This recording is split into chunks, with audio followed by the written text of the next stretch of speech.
Hi there. Hi, good morning. This is Liz Davis. I am a nutritionist and I specialize in gut health. I particularly specialize in gut health for busy women, and I get them feeling their best again and living life as they should do, free from all this terrible IBS and bloating, etc. So today I was going to talk to you about supplements, because supplements is something I'm often asked about. Are they necessary? Do I need to take them? And in what sort of circumstances should you take them? Okay, so I was just going to do a quick background for you and then look at 7 or 8 reasons why you may want to look at taking supplements and which ones to take.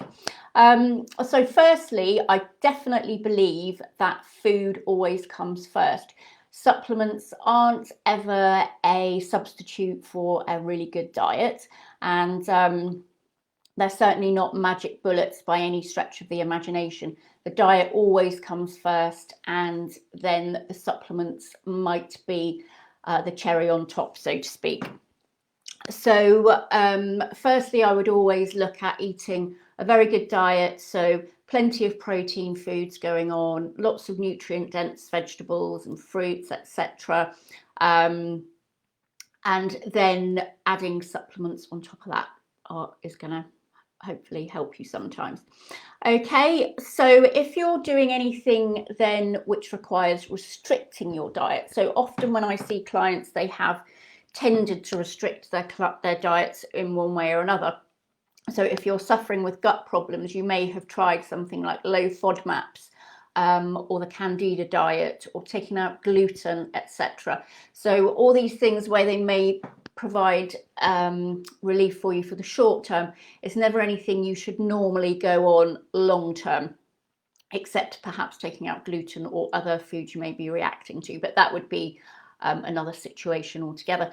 But a lot of the time, all these foods you're taking out, for example, high FODMAP foods, a lot of them are actually very, very nutrient dense. So if you're taking them out of your diet, you're missing out on a lot of vital nutrients there. So putting, then definitely supplementation would be recommended for you.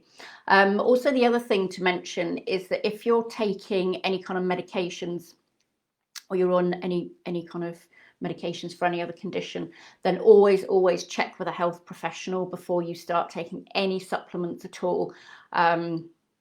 Probably a good idea anyway to get your nutrient levels measured certainly before you start taking high doses of anything. So what I'll do a rundown of some kind of useful supplements that you can take that are generally safe for everybody. But if you are taking anything else, always check, just to be on the safe side, because sometimes you do get interactions there.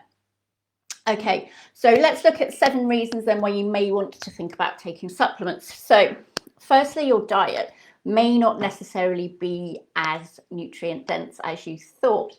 Quite often what we see is that people will eat healthily for most of the week or some of the week, and then have a few off days at the weekend or whatever. So you may not be getting as many nutrients in as you think. It's just normal. We get busy, we go away on holiday, or sometimes we do. And in those sort of situations, we're not going to necessarily be taking in all the nutrients we need.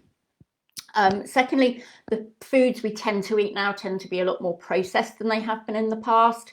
So they may, for example, you may be buying a lot of processed foods, or they may have traveled long distances to get here. A lot of the vegetables are kept in very cold conditions for a long time before they even get to the supermarket shelf. So all this process that goes on is depleting nutrients all the way. So number 3, the soil quality nowadays isn't what it has been. So the vegetables and fruits and stuff that are grown in it aren't soaking up as much nutrient as they have been in the past. So soil's being depleted is a big issue here.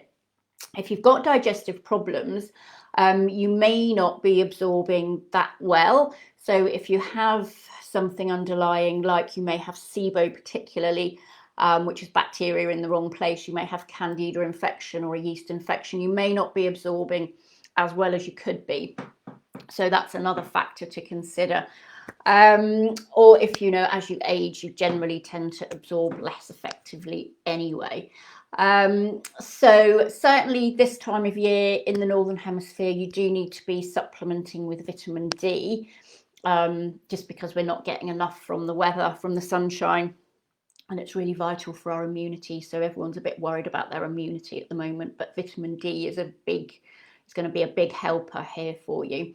If you're not regularly eating oily fish, I would definitely, unless you're on any other medications, start taking maybe an omega-3 supplement. Unless you're eating oily fish 2 or 3 times a week, you're probably not getting enough essential fats, which is vital for your immunity and so many other things as well. So that would be a good one to be taking. Also, stress is a big issue for us at the moment, and lots of people in very stressful situations. So that in itself, the stress process is going to be using up a lot of your nutrients, particularly your B vitamins. So you could maybe look at supplementing with those if you're under a lot of stress at the moment. There's also some brilliant supplements that can help you out with stress. They're called adaptogens, and one example would be maca, is really great for helping you deal with stress. Or there is, I think of one, ginseng would be another good one. Really helps you become much more resilient to stress, which is useful at the moment too. Okay, so which brands to look at? Mainly the ones in supermarkets I've found haven't been fantastic. They're not brilliant quality, so you want good quality ones all the time. A brand I use a lot is called Nutri. They are always very, very good and pretty reasonably priced. And BioCare is another one that's normally stocked in health food shops. Lambert's is a good one too. So stick to those kind of brands. Cytoplan is another one you could find in health food shops, which are very, very good quality too. So I think that's about it then. So yeah, if you look for a good kind of multivitamin and mineral by any of those brands, it's going to be very helpful for you. As I say, always check though with your healthcare provider before starting to take anything. And if you would like to speak to me about any of this, if you have gut problems, if you've been restricting your diet, and you would like any information on what you should be taking, then do book yourself into my diary for a free call. I shall pop a link to my diary in the comments, and I look forward to hearing more from you. Okay, I shall speak to you soon. Bye bye.